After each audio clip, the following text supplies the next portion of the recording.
Okay, for today I'm going to try and repair this thing.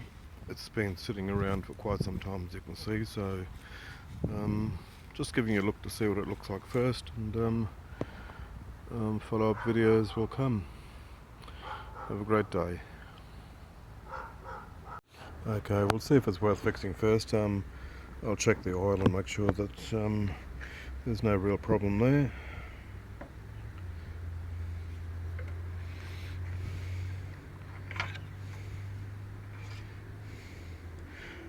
It's a little dark, but the engine has got sufficient oil in it, so we'll just put that back down, and I'll check the basic compression. Okay, we're looking at the compression.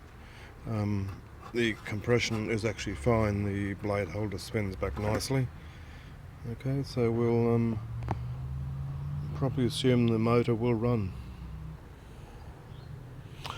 Okay, also found that the air filter was fitted incorrectly.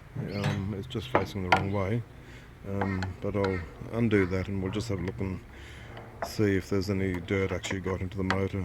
Somehow I don't think so, but it does look disgusting, but that doesn't always say that there's a real problem with it, but we'll have a look now.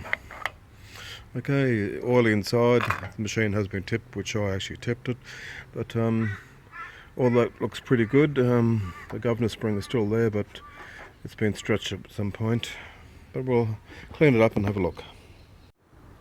Okay, the mower wouldn't start up. I primed the carburetor, I sprayed some stuff down it, it actually did fire a few times, so I decided to take the top off and just have a look. It's completely full of dirt, which is quite common with this type of machine.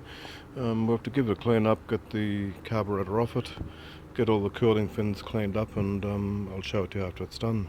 I'll use the high pressure cleaner for that.